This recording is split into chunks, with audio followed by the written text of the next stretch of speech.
నందమూరి బాలకృష్ణ, దర్శకుడు బోయపాటి శ్రీను కలయికలో వస్తున్న సినిమా అఖండ 2 తాండవం. అఖండ తర్వాత వీరిద్దరి కలయికలో వస్తున్న ఈ సినిమాపై అంచనాలు భారీగా ఉన్నాయి. అయితే ఈ సినిమా విడుదల వాయిదా పడుతున్నట్లు చిత్ర నిర్మాతలు ప్రకటించారు. ఈ విషయం బాలకృష్ణ అభిమానులకు నిరాశ కలిగించినప్పటికీ సినిమా నాణ్యత విషయంలో రాజీ పడకుండా మరింత అద్భుతంగా తీర్చిదిద్దేందుకే ఈ నిర్ణయం తీసుకున్నట్లు నిర్మాతలు తెలిపారు. ఈ సినిమా ప్రకటన నుండి టీజర్ వరకు ప్రతిదీ సంచలనం సృష్టించాయి.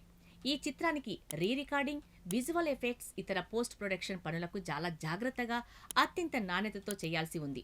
అఖండ మొదటి భాగం సాధించిన విజయం తర్వాత అభిమానుల అంచనాలను అందుకునేందుకు ఈ సమయం అవసరం. బృందం రాత్రింబవళ్లు శ్రమిస్తోంది. సినిమాను సరికొత్త స్థాయిలో అద్భుతమైన విజువల్స్తో ప్రేక్షకులకు అపూర్వమైన థియేట్రికల్ అనుభవాన్ని అందించాలని లక్ష్యంగా పెట్టుకుంది. ఈ కారణంగా సెప్టెంబర్ 25న విడుదల చేయాల్సిన సినిమాను వాయిదా వేస్తున్నాము, త్వరలో కొత్త విడుదల తేదీని ప్రకటిస్తాము అని చిత్ర నిర్మాణ సంస్థ ఎక్స్ వేదికగా వెల్లడించింది.